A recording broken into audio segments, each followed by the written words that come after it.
And welcome everyone to Lyndhurst Community News. Today is Wednesday, April 10th, and this is episode 51. And here's what's happening around our township this week, but before we begin, remember to send in any news from your church, your club, organization, any sports, school, as well as birthdays and anniversaries of note, and engagements as well. Haven't had any yet. Don't be shy. Even if it's your children or your grandchildren, send them in. We should even include births. You know, that was the nice part about local news years ago, was you knew who got married, who got engaged, who was born to whom. And that made a community, made everybody know what's going on. Something very nice, which we hope to bring back again through these broadcasts.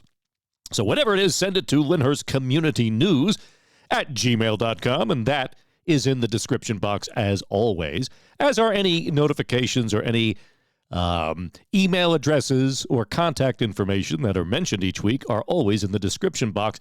But you have to go to our YouTube. You have to watch it on YouTube, because below the video is the description box. That's where you'll find all the information, because I know many of you do watch it right on Facebook. So, by the way, if you missed last week's episode, which was episode 50, give it a listen, because I explained the new revolving tax assessment in town.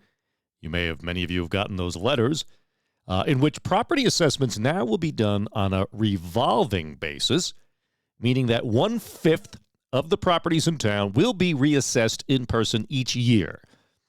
And that allows for a total reassessment every 5 years, instead of what has been done. The state mandate is every 10 years. And this is a new approach of the state because it helps keep property assessments more timely, more accurate, and more reflective of the current market, because the old system obviously runs into many problems. You could be assessed 1 year, 7 years later, the market could be much higher, much lower, and everybody's assessment is off. This hopefully solves that. We'll see. But more and more towns in the state are incorporating this new approach, and our neighboring towns of North Arlington and East Rutherford have already done so. So if you want to learn more about that and other important things, listen to last week's episode. All right, so let's get into this week's news.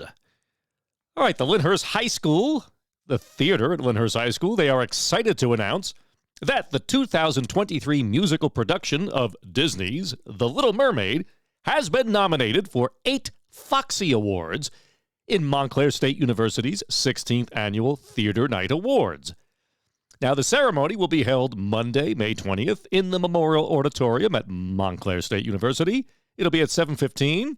They'll receive their award then, and we want to say congratulations to everyone who was nominated.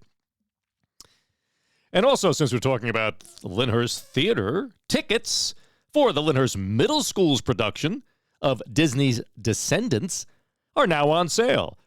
There will be 3 performances beginning on Thursday, April 18th, and Friday, April 19th at 7 p.m., as well as Saturday, April 20th, which will be at 2 p.m. Now, you can get tickets by purchasing them at showtixforyou.com. I'll put that in the description box. That's SHOWTIX, the number 4, the letter U.com. All you have to do is search Lyndhurst, and that will bring it up for you. So don't forget to check below for that for that address. And this past Saturday at the Lyndhurst High School Gymnasium, the Special Angels Recreation held their annual Shooting with the Stars basketball game, in which the Special Angels basketball team goes head-to-head with our Lyndhurst Police Department. The Special Angels beat LPD with an amazing score, a record breaker, of 142 points to LPD's 28. New record for them, so congratulations, Special Angels. And April 19th, which is Friday, will be the American Legion's Scholarship Beefsteak. It'll be at 7 p.m. Tickets are $60, and that includes tap beer, wine, and soda. And remember, all of the proceeds benefit the American Legion scholarships, which are awarded each year to graduating seniors who live in Lyndhurst. You don't necessarily have to go to Lyndhurst High School. You can go to a private school or another school, but you have to live in Lyndhurst. And you must have a direct relative who either serves or has served in the armed forces. And this coming Tuesday, April 16th, the Lyndhurst Merchants Association will be having its monthly meeting at 9 a.m. at Vinnie's Mutz, right there on Valley Brook Avenue, across from the town hall.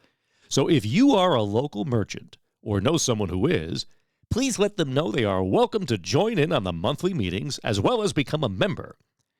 Now, the association has been consistently growing with a truly wonderful group of local business owners. Considering the group was only formed last August, they've definitely come a long way, and they're also in the process of planning many future activities to give back to the township. Now, folks, I always tell you this. This is why it's so important to support our local merchants, and why I very often will be doing spotlights, as I've done, on our local businesses here, so that people learn about our local businesses. There may be some businesses in town that you could be doing business with, and you don't even know about them.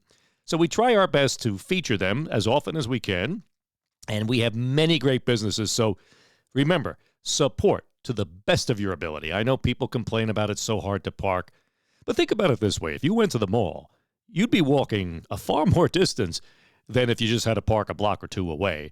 I know it's an inconvenience, and it's especially difficult for elderly people or people who are handicapped, so I understand that.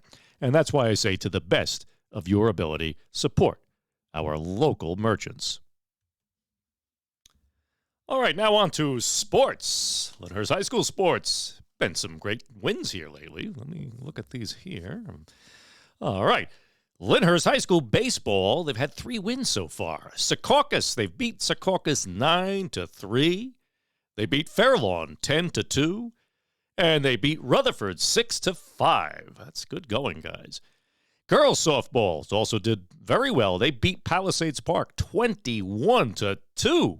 Way to go, girls. Boys volleyball. So far, they are 2-0 this season. Actually, no, I think they're 3-0. They beat Woodridge in Game 1, 25-23, and in Game 2, 23-21. They also beat Beckton in Game 1, 25-13, in Game 2, 25-14. And, of course, they beat St. Mary's, Game 1, 25-19, and in Game 2, 25-11. Now, as you know, we also had the opening of the Lyndhurst Little League season. The parade was last Saturday. It started off as a very cold, blustery, gray morning. And amazingly, divine providence shined upon us because the sun came out just as the parade was beginning. And it was a wonderful opening day with their opening ceremonies and the parade that went from the Town Hall Park all the way down to the Little League field in the county park. If you'd like to see the parade, I did post it here on Lyndhurst Community News. Just go back to the channel, check it out, and you get a chance to see all the kids marching proudly with their parents and coaches. And also they were assisted by the Lyndhurst Fire Department, Emergency Squad, as well as local officials. So it was an exciting day. So it is baseball season, folks. It is here. So make sure to get to as many games as you can and support the kids of Lyndhurst who love what they do and do it so well. All right, and that's pretty much it for this week. Slow news week, short week, but, that's how it goes. Sometimes there's a lot to report. Sometimes there's very little. But regardless, everything is important that goes on in our community. So that's it for this week, folks. And remember to email your news to lyndhurstcommunitynews@gmail.com. And as always, our volunteer fire department wants me to remind you, don't forget to check the batteries on your smoke detectors and carbon monoxide detectors. Why? Very simply, they save lives. So another week passes us by, and this is Brian Haggerty reminding you, as always, that a community is not just its roads, houses, or buildings. A community is its people. So get to know your neighbors. Look after your elderly neighbors. Let's continue to keep Lyndhurst the great family community it always has been. So God bless you all, and God bless our township. See you next week, folks.